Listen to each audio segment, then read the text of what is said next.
জয় শ্রীকৃষ্ণ, রাধা রাধা। আজ আমি শ্রীমদ্ ভগবদ্গীতার ষষ্ঠ অধ্যায় অভ্যাস যুগের 26, 27 এবং 28 নম্বর শ্লোক আপনাদের পড়ে শোনাবো। তার আগে আমার এই গীতা কথা চ্যানেলটি অতি অবশ্যই যেন লাইক, শেয়ার এবং সাবস্ক্রাইব করবেন। সাবস্ক্রাইব করলে কী হবে, পরবর্তী যে শ্লোকগুলি আমি পড়ে শোনাবো সেগুলি শুনতে পাবেন। আজকে যে শ্লোকটি পড়ে শোনাবো সেটাতে মূল বিষয় হচ্ছে আপনার যে মনকে আপনাকে নিয়ন্ত্রণ করতে হয়। মন চঞ্চল হলে কী হবে, প্রকৃত যোগী হওয়া যায় না। যারা প্রকৃত যোগী তারা মনকে এবং ইন্দ্রিয়কে বশ করতে পারবে, যে সে হচ্ছে প্রকৃত যোগী এটাই বলতে চাইছেন। তার আগে আমার গীতা কথা চ্যানেলটি অতি অবশ্যই সাবস্ক্রাইব করবেন। তার আগে বলুন রাধা রাধা।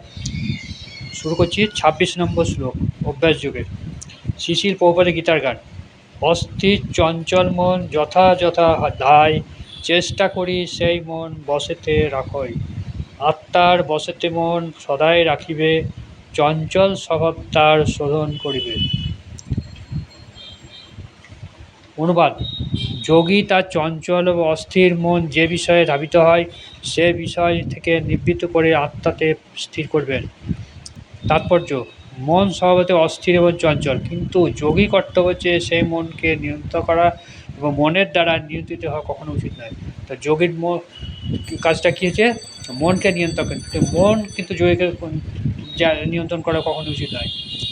যোগীর কাজ হচ্ছে প্রকৃতপক্ষে মনকে নিয়ন্ত্রণ করে। মনের কাজ কিন্তু মনকে নিজের ইচ্ছা মতো যেন করতে না পারে, নিয়ন্ত্রণ করতে না পারে। যিনি তার মন এবং ইন্দ্রিয়কে বশ করতে পেরেছেন তাকে বলা হয় গোস্বামী বা স্বামী। যিনি এই মন এবং ইন্দ্রিয়কে বশ করতে পেরেছেন তাকে বলা হয় গোস্বামী বা স্বামী। আর যে মনের অধীন তাকে বলা হয় গোদাস, অর্থাৎ সে তার ইন্দ্রিয়ের দাস। আর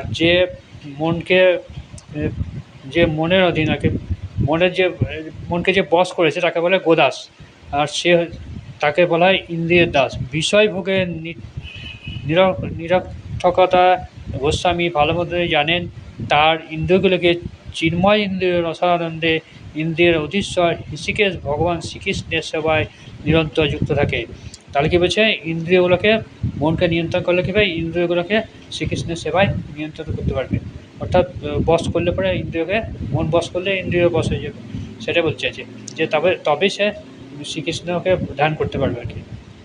বিশুদ্ধ ইন্দ্রিয় দ্বারা ভগবান শ্রীকৃষ্ণের সেবাই হলো কৃষ্ণ ভাবনা। বিশুদ্ধভাবে ইন্দ্রিয়ের দ্বারা যে ভগবানকে মানে নিয়ন্ত্রণ করে যে ভগবানের সেবা করবে সেটা হচ্ছে কৃষ্ণ ভাবনা। ইন্দ্রিয়গুলিকে পূর্ণরূপে বশ করা, এটা হচ্ছে প্রকৃত পন্থা। আর সবচেয়ে বড় কথা হচ্ছে এটাই হচ্ছে যোগ সাধনা পরম সিদ্ধি। যে এই ইন্দ্রিয়কে বশ করতে পারবে, যে যোগ সাধনা করবে, ভগবানের কৃষ্ণ সাধনা করবে, তাকে বলছে সেটা হচ্ছে পরম সিদ্ধি, সেটাই বলছে। তার আগে বলুন রাধা রাধা। এবার 27 নম্বর শ্লোক শিশির প্রভুপাদের গীতার গান। প্রশান্ত হইলে মন সুখ উত্তম যোগীর, শান্ত হয় রজগুণ নিষ্পাপ শরীর। নিষ্পাপ হইলে সেই সত্যগুণে স্থিত, ব্রহ্মভূত নাম তার শুদ্ধ সমাহিত। অনুবাদ: ব্রহ্মভূত অবস্থায় প্রশান্ত চিত্ত, রজবৃত্তি রহিত, নিষ্পাপ হয়ে যার মন আমাতে নিবিষ্ট হয়েছে তিনি পরম সুখপ্রাপ্ত হন। তাৎপর্য: বিষয় বাসনা থেকে মুক্ত হয়ে চিন্ময় ভগবদ্ভক্তি যুগে সর্বতভাবে নিয়োজিত হওয়াকে বলা হয় ব্রহ্মভূত। তা কী বলছে, বিষয় বাসনা থেকে মুক্ত হয়ে, বিষয় আসলে যারা সম্পত্তি এসব মানে যারা এইসব ধারণা থেকে মুক্ত করে ভগবদ্ভক্তি সর্বতভাবে নিয়োজিত করা হয় তাকে বলা হয় ব্রহ্মভূত। মদভক্তি লভতে পরামা। মনকে ভগবানের চরণামৃতে অর্পণ না করে ব্রহ্মভূত হওয়া যায় না। তাহলে কী বলছে, মনকে ভগবানের চরণামৃত না হলে এই ব্রহ্মভূত হওয়া যায় না। সবৈব মনং কৃষ্ণ পদরবিন্দয়।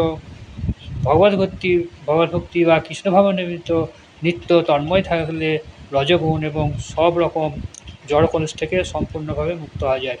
তাহলে কী বলছে, কৃষ্ণভাবনিমিত্ত নিত্য তন্ময় থাকলে রজগুণ এবং সব কিছু, রজগুণ তমগুণ এই সমস্ত যে গুণগুলো মানুষের মধ্যে থাকে, এই সমস্ত গুণগুলো থেকে কলুষমুক্ত হওয়া যাবে।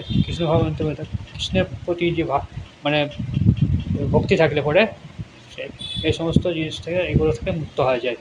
তার আগে বলুন রাধা রাধা। জয় শ্রীকৃষ্ণ। 28 নম্বর শ্লোক শিশির প্রভুপাদের গীতার গান। বিধৌত সমস্ত পাপ যোগী অকস অকল সুখে ব্রহ্ম সংস্পর্শ সে ক্রমশ ক্রমশ ব্রহ্ম সুখে মগ্ন হয় সে যোগী তখন প্রাকৃত গুণাদি ত্যাজি ব্রহ্ম অনুভব ব্রহ্মস্পর্শ কিবা হয় কেমনে তা জানি ব্রহ্মভূত ব্রহ্মে দর্শন সর্বব্রহ্ম জানি। অনুবাদ: এইভাবে আত্মসংযমী যোগী জড়জগতের সমস্ত কলুষ থেকে মুক্ত হয়ে ব্রহ্ম সংস্পর্শরূপে পরম সুখ আস্বাদন করেন। তাৎপর্য অর্থ বিশেষ আত্মদর্শনের অর্থ হচ্ছে ভগবানের সঙ্গে আমাদের নিত্য সম্পর্ক রয়েছে, তার পরিপ্রেক্ষিতে আমাদের স্বরূপ উপলব্ধি করা। তাহলে আত্মদর্শনের অর্থ হচ্ছে ভগবানের সম্বন্ধে আমাদের নিত্য সম্পর্ক রয়েছে, তার স্বরূপ উপলব্ধি করা। জীবাত্মার চেয়ে ভগবানের অপরিহার্য অংশ, তাই তার কর্তব্য হলো ভক্তি সহকারে ভগবানের সেবা করা। জীবাত্মা হচ্ছে ভগবানের অপরিহার্য অংশ, জীবের আত্মা যেটা হচ্ছে আমাদের যে আত্মা থাকে সে জীবাত্মা ভগবানের অপরিহার্য, তাই তার কর্তব্য হচ্ছে ভগবানের ভক্তি সহকারে ভগবানের সেবা করা। ভগবানের সঙ্গে এই অপ্রাকৃত সম্পর্ককে বলা হয় ব্রহ্মস্পর্শ। তাহলে ভগবানের সঙ্গে যে এই সম্পর্ককে কী বলছে, অত ভগবত প্রেমকে বলছে কি, ভগবানের সেবা মানে ভগবত প্রেম জাগ্রত হবে, তাকে বলছে ব্রহ্মস্পর্শ হচ্ছে। যাক, আজকের মতো 28 নম্বর শ্লোক দিয়ে আমি অভ্যাস যুগটা শেষ করলাম। এরপরে পরবর্তী শ্লোক আপনাদের আগামীকাল পড়ে শোনাবো। তার আগে বলুন রাধা রাধা, জয় শ্রীকৃষ্ণ। আর গীতা কথা চ্যানেলটি বারবার হচ্ছে সাবস্ক্রাইব করবেন। সাবস্ক্রাইব করলে কী হবে, আমি যে 700টি শ্লোক আপনাদের পড়ে শোনাবো সেগুলো শুনতে পাবেন। নমস্কার।